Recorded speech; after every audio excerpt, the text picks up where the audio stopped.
नमस्कार दोस्तों PCS academy में मैं आप सभी लोगों का स्वागत करता हूं। और दोस्तों एक चीज़ और बताना चाह रहा था आप लोगों को कि जैसे जो व्हाट्सएप ग्रुप मैंने बनाया है, ठीक है, व्हाट्सएप ग्रुप जो बना है तो उस पर लोग बहुत अच्छे से क्वेश्चन लिख रहे हैं और लिखने के बाद उस पर डाल रहे हैं। तो ये मुझे देखकर बहुत अच्छा लग रहा है। जो लोग नहीं डाल रहे हैं उनसे भी मेरी रिक्वेस्ट है कि आप लोग लिख कर डालिए और एक दूसरे के आंसर ज़रूर देखिए। देखिए, आज के ज़माने में अगर मैं आपसे बोलूं कि किसी की आपको कमी बतानी है तो प्रत्येक व्यक्ति उसकी कमी ज़रूर गिनाएगा। तो इसमें कोई बुरा मानने वाली बात नहीं है कि मैं किसी की कमी बता रहा है, वो मेरी मेरी कमी बता रहा है। तो अगर कोई व्यक्ति आपकी कमी बताता है तो अच्छी बात है, आप उसको पॉजिटिव लीजिए और आपकी जो कमी है उसको सही करिए। ठीक है, सही करते करते आप अगर एक कमी आप सोच के देखिए कि अगर एक आंसर राइटिंग में एक कमी को आप अगर डेली दूर करते हैं, आपकी एक कमी डेली सही हो रही है, तो आप कितना अच्छा क्वेश्चन लिखने लगेंगे 2 महीने के बाद या 1 महीने के बाद। तो इसीलिए मैं आप लोगों को बोलता हूँ कि आप लोग क्वेश्चन लिखकर व्हाट्सएप ग्रुप पे ज़रूर डालिए और सभी लोग एक दूसरे पर ज़रूर बताइए कि आपने कैसा लिखा है, क्या कमी है, क्या नहीं है। आप लोग खुद ही देखेंगे उसका प्रभाव क्या होता है। ठीक है। और दोस्तों, मेरा काम आप लोगों को अगर पसंद आता है तो वीडियो को लाइक ज़रूर करें। लाइक और शेयर आप लोग फेसबुक और व्हाट्सएप ग्रुप जो भी आपके फ़ोन में हैं उसके माध्यम से कर सकते हैं, जिससे दूसरे लोगों को भी ये फ़ायदा मिल सके। और जो लोग चैनल पर पहली बार विजिट कर रहे हैं तो चैनल को सब्सक्राइब करना ना भूलें। सब्सक्राइब करने के बाद जो बगल में बेल बटन है उसको ज़रूर प्रेस कर दें, जिससे आपको टाइम पर नोटिफिकेशन, जैसे ही मैं कोई वीडियो डालता हूँ तो आपको नोटिफिकेशन आप तक पहुँच जाए। ठीक है।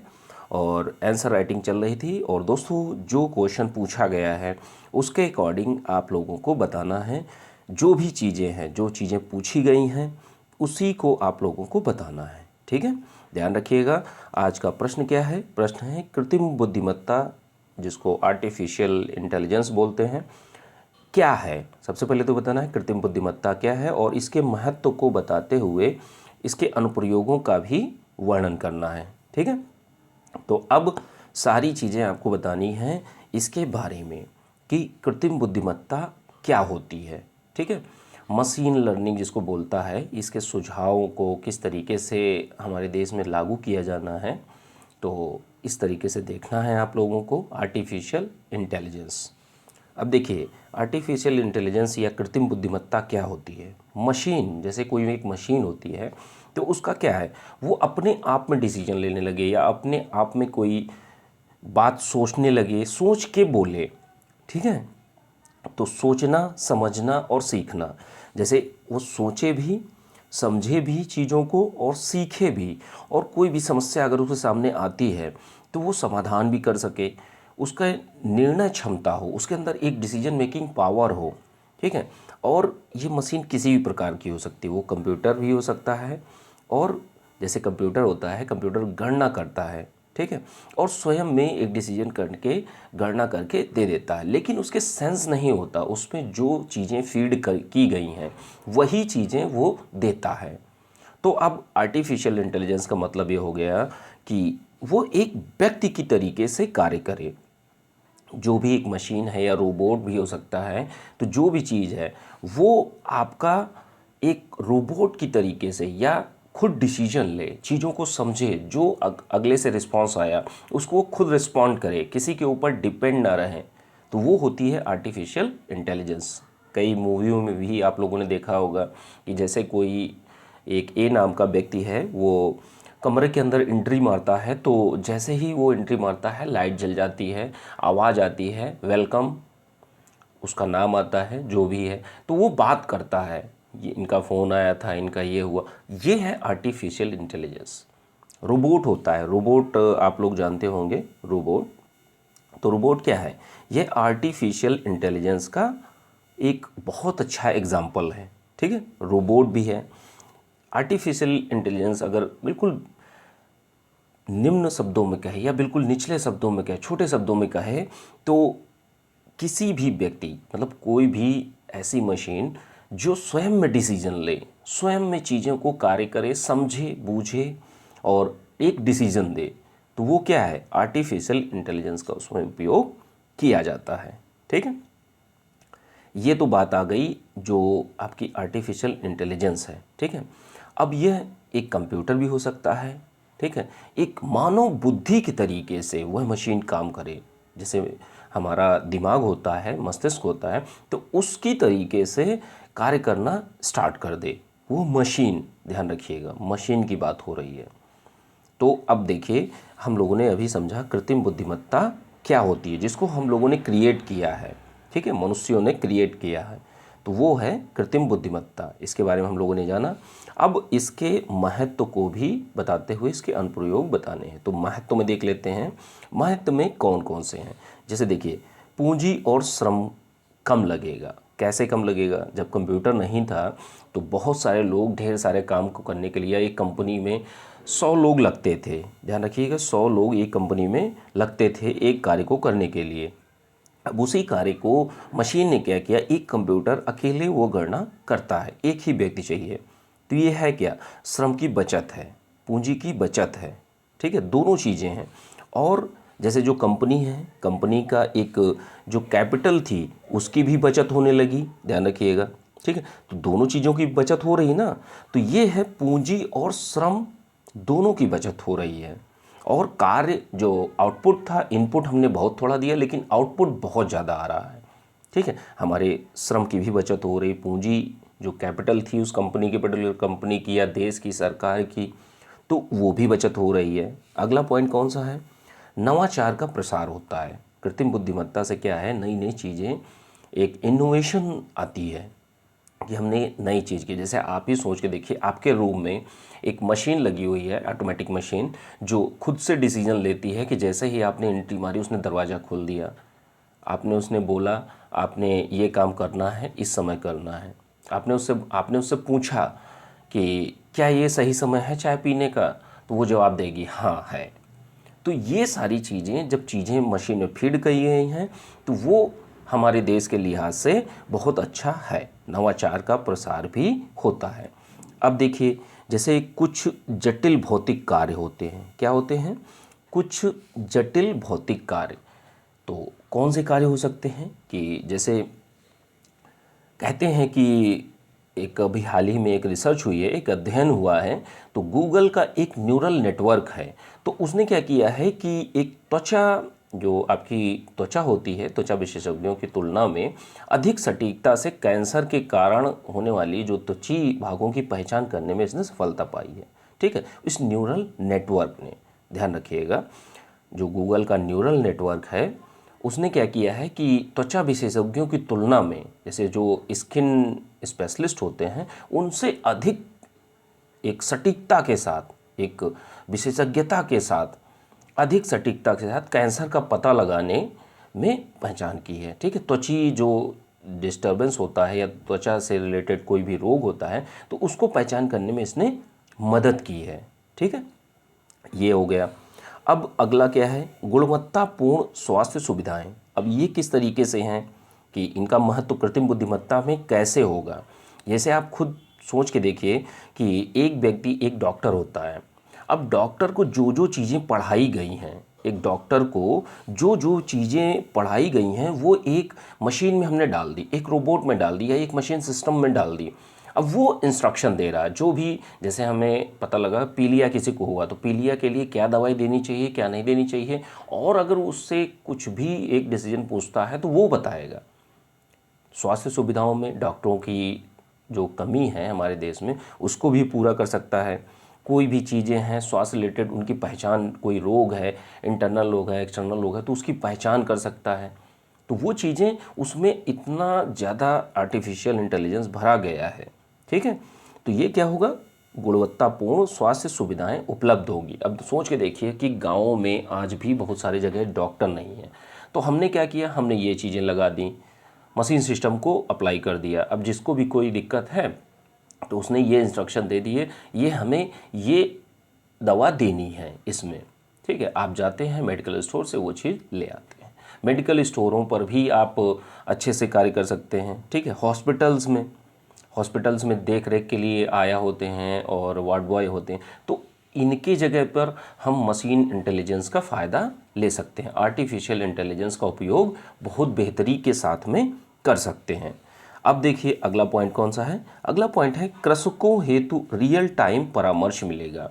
अब जैसे जो किसान हैं, किसान भाइयों को जो स्वास्थ्य मतलब जो कृषि से संबंधित जानकारी है वह रियल टाइम में नहीं मिल पाती, तो अब क्या होगा, मशीन आपको बताएगी कि हाँ इस समय आपका जाड़ा आने वाला है, इस समय बारिश होने वाली है, आप अपनी फसल में ये चीज़ें डालिए, ठीक है। तो वो सारी चीज़ें, और जो किसान होते हैं दोस्तों, तो किसानों को एक रियल टाइम जो आपका वो होगा, ठीक है, रियल टाइम जानकारी मिलेगी कृषि में कितनी मात्रा में आपको खाद डालनी है, यूरिया डालनी है, कीटनाशक डालने हैं, तो ये सारी चीज़ें आपको बहुत ही त्वरित जानकारी दी जाएगी। कृषि से संबंधित जितनी चीज़ें होंगी उस मशीन में या रोबोट में डाल के रखी जाएंगी। जैसे किसी को कोई भी जानकारी चाहिए तो वो जानकारी वहाँ से ले सकता है, ठीक है। और जैसे कृषकों की जो समस्याएं होती हैं तो उनका परामर्श भी इनको बिल्कुल सही समय पर मिल जाएगा। अब देखिए अगला पॉइंट कौन सा है। अगला पॉइंट है स्मार्ट और कुशल शहरों का विकास। अब देखिए जैसे कोई भी मकान है, बिल्डिंग है, बन रही है, तो उसमें कोई भी दिक्कत होगी या जो आर्टिफिशियल इंटेलिजेंस है उसका यूज़ करके हम अच्छी तरीके से एक अच्छे रूम का निर्माण कर सकते हैं, एक अच्छे मकान का निर्माण कर सकते हैं। हम वहाँ पे गार्ड भी एक दिन और रात सेफ्टी के लिए रख सकते हैं। हम एक सिक्योरिटी सिस्टम बना सकते हैं उसी आर्टिफिशियल इंटेलिजेंस के तहत कि अगर कोई दिक्कत आती है या चोर आते हैं तो उनके लिए क्या करना है, क्या करना है, किस तरीके से क्या नहीं करना है। तो वो सारी चीज़ें एक अच्छे कुशल शहरों के विकास में ये बहुत ही ज़्यादा महत्वपूर्ण होगा, ठीक है।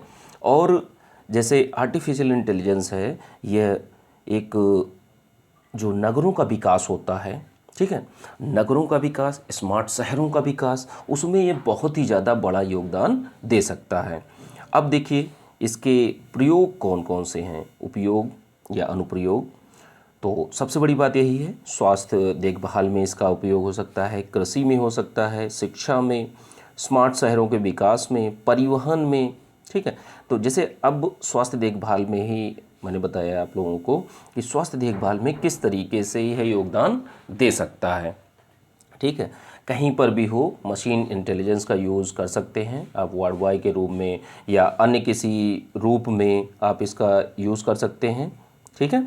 और कृषि में आप जान ही रहे हैं, कृषि में बहुत सी तरीके से आपको देख रेख करवानी है या कोई भी समस्या का हल चाहिए या कृषि में किसी भी किसान को कोई प्रॉब्लम आती है तो उसकी समस्या का निराकरण तुरंत उसी समय वहीं कर देगा, ठीक है। एक गांव में हमने क्या किया, एक मशीन लगा दी, गांव से संबंधित किसानों को कोई भी जानकारी चाहिए होगी तो वो दे देगा, उनसे कोई क्वेश्चन भी पूछेगा तो वो ऑटोमेटिक आर्टिफिशियल इंटेलिजेंस के तहत वो जानकारी दे देगा, ठीक है। शिक्षा के क्षेत्र में क्या है कि अभी हमें बहुत सारे टीचर चाहिए, ठीक है। तो उन टीचरों का अब जैसे एक शिक्षा का कोर्स होता है तो उस कोर्स में जो जो चीज़ें पढ़ाई जाती हैं हमने क्या किया, उस मशीन के अंदर फीड कर दिया। फीड करने के बाद वो खुद से भी डिसीजन लेगा कि हाँ क्या चीज़ें क्या नहीं होनी चाहिए, क्या पढ़ाना है क्या नहीं पढ़ाना है। तो बच्चों ने जो भी क्वेश्चन पूछा उसका बिल्कुल त्वरित उत्तर प्राप्त हुआ, ठीक है। तो ये सारी चीज़ें आपके शिक्षा के क्षेत्र में बहुत ही अच्छे से यूज़ हो सकती हैं। आप टीचरों के रूप में यूज़ कर सकते हैं और एक ब्रिलियंट टीचर के रूप में इनका उपयोग किया जा सकता है। स्मार्ट शहरों के विकास में तो इनका किया ही जा सकता है। परिवहन में किस तरीके से कि जैसे आप मान लेते हैं परिवहन के क्षेत्र में आप एक बस होती है या ट्रक होता है तो ड्राइवर होते हैं, ड्राइवर आप एक मशीन, ऑटोमेटिक मशीन चलाएगी, ठीक है। तो अनमैन्ड व्हीकल टाइप में कि वो आर्टिफिशियल इंटेलिजेंस का यूज़ करके या तो रोबोट को बैठा दें या तो जिस तरीके से भी, ठीक है, वहाँ पर हम आर्टिफिशियल इंटेलिजेंस जो भी आपकी मशीन है या तो रोबोट, तो उन सारी चीज़ों का आप लोग बहुत अच्छे से यूज़ हो सकता है परिवहन में और बहुत से लोगों की जानें भी इससे बचाई जा सकती हैं। अब रक्षा के क्षेत्र में कैसे है, रक्षा के क्षेत्र में जैसे है कि बॉर्डर पर अगर हमें पूरी चौकसी करनी है तो हमारे जवान जाते हैं वहाँ पर बॉर्डर की रक्षा के लिए, तो हम वहाँ पे रोबोट्स का यूज़ कर सकते हैं। रोबोट के माध्यम से हम पूरी अपनी बॉर्डर लाइन को सुरक्षित रख सकते हैं। मशीन के माध्यम से उसको अगर कोई तोप चलानी है या बंदूक चलानी है या कोई भी चीज़ चलानी है, ठीक है, रक्षा के लिहाज से, तो वहाँ पर हमारे देश की जान बच जाएगी और देश में जो भी व्यक्ति हैं उन व्यक्तियों की जान बच जाएगी, हमारे जवान मारे नहीं जाएंगे। तो रक्षा के क्षेत्र में भी कृत्रिम बुद्धिमत्ता का उपयोग किया जा सकता है। ठीक है, तो अब इस तरीके से दोस्तों आप लोगों को लिखना है, मैंने पॉइंट्स बता दिए हैं और इनको आप अपने शब्दों में लिखना है, अपने उसमें। ठीक है, और हेडिंग मत डाला करिए, बहुत से लोग हेडिंग डाल रहे हैं, तो हेडिंग नहीं डालनी है, आपको पैराग्राफ्स में लिखना है। चाहे तो आप लोग अंडरलाइन कर दीजिए उसको। ठीक है, जो आप वर्ड यूज़ करते हैं, लाइनिंग यूज़ करते हैं, उसका बहुत ही अच्छे से ख्याल रखिए। ठीक है, चलिए अब अगला क्वेश्चन देखते हैं। आपका प्रश्न संख्या 9 है, आज का सेकंड क्वेश्चन है ये। जीएस फोर्थ पेपर का 200 शब्दों में लिखना है आप लोगों को, ध्यान रखिएगा। और अब स्टार्ट करते हैं। अभिवृत्ति क्या होती है? अभिवृत्ति क्या होती है? एटीट्यूड जिसको बोलते हैं, एटीट्यूड क्या होता है, उदाहरण के साथ समझाना है। ठीक है, अभिवृत्ति क्या है? सबसे बेसिक चीज़ अगर आप देखेंगे, देखिए फोर्थ पेपर पूरा का पूरा, जीएस के चारों पेपर आपके खुद से रिलेटेड हैं। जब चीज़ों को आप देखना चालू कर देंगे, फील करिए उन चीज़ों को, और आसपास के लोग आपको मिल जाएंगे ऐसे जो एग्जाम्पल के रूप में होंगे। ठीक है, देखिए एटीट्यूड क्या होता है? एटीट्यूड हमारे ही अंदर होता है, सबके अंदर होता है। ठीक है, सबके अंदर अच्छा भी होता है, बुरा भी होता है। तो एटीट्यूड है क्या चीज़, सबसे पहले ये देख लेते हैं। एक मनोदशा है या किसी भी विषय पर विचार करने की या अनुभव करने का तरीका है। जैसे मैंने बोला कि आपको कल एक पेज लिखना है, कल आपको एक पेज क्वेश्चन, जो आपका क्वेश्चन है उसका एक पेज आंसर लिखना है। तो उसमें क्या है, आपने विचार किया, एक एटीट्यूड है आपका, उस एटीट्यूड के माध्यम से आपने लिखा, यह मेरे लिए बेहतर है, मुझे डेली क्वेश्चन लिखना चाहिए, जिससे कि हम एटीट्यूड ही देखिए है, बोल रहा है। दो टाइप के होते हैं, बहुत से लोग होंगे नहीं हम लिखेंगे नहीं, नहीं दिखाएंगे, इससे हमारा कोई फ़ायदा नहीं है, हम बिल्कुल नहीं लिखेंगे।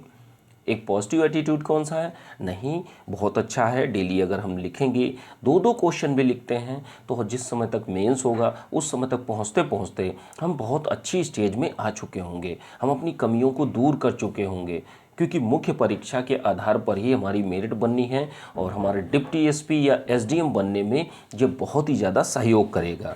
ठीक है, तो इस तरीके से एटीट्यूड ये है, एटीट्यूड जो आपके किसी भी विषय या टॉपिक पर सोचने या अनुभव विचार करने का तरीका है, वे है एक। ठीक है, अगला पॉइंट्स देखते हैं कौन सा है। अगला पॉइंट्स है आपका, चलिए आगे देखते हैं। और एटीट्यूड के बारे में हम लोगों ने बात कर ली। एटीट्यूड है क्या, जैसे एक वस्तु है या व्यक्ति के विषय में अनुभव हम क्या करते हैं, प्रेरित करने। जैसे हम किसी चीज़ को देखते हैं तो उसको देखकर हमें क्या फील होता है, जैसे हमने किसी गंदे व्यक्ति को देखा, ठीक है, तो गंदे व्यक्ति के प्रति हमारा एटीट्यूड कुछ और होगा, एक अच्छे व्यक्ति या सुंदर व्यक्ति के अकॉर्डिंग हमारा एटीट्यूड अलग हो जाएगा। ठीक है, हमारा एक पुलिस वाले के, अगर हम पुलिस वाले के सामने जाते हैं तो हमारा एटीट्यूड अलग होगा, एक बहुत ही नॉर्मल इंसान या सामान्य इंसान के पास में जाते हैं तो हमारा एटीट्यूड अलग हो जाएगा। तो ये क्या है, ये एक तरीका है। ठीक है, यह एक तरीका है व्यवहार का, ठीक है, जो हम सोचते हैं, समझते हैं और प्रेरित होता है अगले विषय या जो भी व्यक्ति है उसको हमें देखकर। ठीक है, एक सबसे बड़ी बात ये अमूर्त गुण है जिसे हम देख नहीं सकते हैं। ठीक है, और यह अमूर्त गुण है दोस्तों, अमूर्त गुण है जिसको हम टच नहीं कर सकते, बस देख सकते हैं, बिल्कुल फील कर सकते हैं। ठीक है, दूसरे के व्यवहार से हम अनुमान लगाते हैं, देख बिल्कुल भी नहीं सकते, ध्यान रखिएगा। जैसे एक व्यक्ति होता है, व्यक्ति हमारे सामने क्या कर रहा है, वो दौड़ रहा है, रो रहा है, क्या कर रहा है, सबका एटीट्यूड अलग होता है। कोई लड़ाई कर रहा है, कोई हंस रहा है, कोई पढ़ाई कर रहा है, तो सबका एटीट्यूड अलग होगा। अब देखिए, कुछ लोगों का सकारात्मक होता है, कुछ लोगों का नकारात्मक होता है। तो किस तरीके से क्या चीज़ें होती हैं, ठीक है। पॉजिटिव होगा तो पॉजिटिव एटीट्यूड आपके जो इंसान होते हैं, इंसान के व्यक्तित्व को ऊपर उठाता है। नेगेटिव एटीट्यूड जो होता है वह आपका नीचे गिराता है, ठीक है। आपके जो एटीट्यूड होता है वही आपके अच्छे मूल्यों के निर्माण में सहायक होते हैं, ठीक है। कुछ विरोधी भी हो सकते हैं, कुछ उभयवृत्ति, मतलब दोनों चीज़ें होती हैं। जैसे एक ही व्यक्ति के अंदर निगेटिव और पॉजिटिव एटीट्यूड किसी एक चीज़ के प्रति हो सकते हैं, ठीक है। तो ये क्या है, एटीट्यूड है। अब प्रतिकूल या अनुकूल व्यवहार, हम किसी को देखते हैं, किसी का अनुकूल व्यवहार है, आपने हमारे साथ अच्छा किया, हमने कहा बड़ा अच्छा एटीट्यूड है। आपने हमारे साथ गलत कर दिया, यार ये इंसान अच्छा नहीं है, तो हमने क्या किया, हमने ये सोचा ए नाम का व्यक्ति आपका नहीं सही है, तो हमने क्या किया, हमारा एटीट्यूड उसके प्रति ऐसा हो गया ना, जो बी नाम का व्यक्ति है उसके प्रति हमने क्या किया, वो बहुत अच्छा है, ठीक है। और एक विषय पर व्यक्ति की अभिवृत्ति जो एटीट्यूड होता है वह अलग अलग होता है। ध्यान रखिएगा, अलग अलग। एक ही जो विषय है या व्यक्ति है उस पर एटीट्यूड अलग अलग हो सकता है। जैसे मान लिया हमने जैसे बोला कि स्टैचू ऑफ लिबर्टी जो बनी है गुजरात में सरदार वल्लभ भाई पटेल जी की, तो उस पर कई लोग उसको क्रिटिसाइज़ भी कर रहे हैं, उनके एटीट्यूड बिल्कुल नेगेटिव हैं। बहुत से लोग कहते हैं ये बहुत अच्छा है, हमारे देश में वैश्विक पहचान के रूप में उभरा है, ये हमारी जो देश की पहचान के लिहाज से भी ये बताया जा रहा है, ठीक है। तो ये सारी चीज़ें हैं। और एक चीज़ होती है कि एक ही विषय पर व्यक्ति पर अभिवृत्तियाँ अलग अलग होती हैं।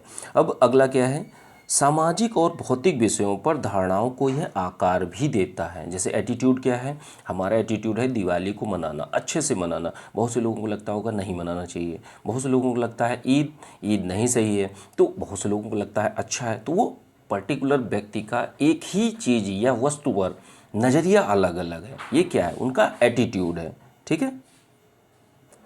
चलिए अब एग्जाम्पल देख लीजिए उदाहरण के लिए कि जैसे किसी को कॉफ़ी पीना पसंद है तो उसका कॉफ़ी के प्रति एटीट्यूड है, वो क्या करता है। किसी को क्रिकेट खेलना पसंद है, किसी को गाना गाना पसंद है, किसी को गाली देना पसंद है, वो पर्टिकुलर उस व्यक्ति का एटीट्यूड होता है। कॉफ़ी कोई सोचता है हानिकारक है, कोई सोचता है ये अच्छी है, ठीक है। किसी समुदाय के प्रति हो सकता है कि वो सोचता है कि मुस्लिम समुदाय ऐसा है, नहीं ये हिंदू धर्म ऐसा है। वो पर्टिकुलर व्यक्ति जो होता है, वो व्यक्ति अपने एटीट्यूड के अनुसार चीज़ों को देखना चालू कर देता है, ठीक है। जैसे बहुत से व्यक्ति होंगे मूवी देखना उनको अच्छी लगती है, उनका एटीट्यूड ये है कि मूवी अच्छी है इसलिए देखना चाहिए, अच्छा लगता है मुझे। बहुत से लोग सोचते हैं समय की बर्बादी है, तो ये क्या, उनका खुद का एटीट्यूड है, ठीक है। एटीट्यूड अच्छा होगा तो एक अच्छे व्यक्ति का निर्माण होता है, और अगर एटीट्यूड गलत है तो एक बुरे व्यक्ति का निर्माण होता है, ठीक है। चलिए ठीक है। और दोस्तों इस क्वेश्चन को भी आप लोग बहुत अच्छी तरीके से अपने शब्दों में आप लोगों को लिखना है, ठीक है। चलिए ठीक है, थैंक यू सुनने के लिए।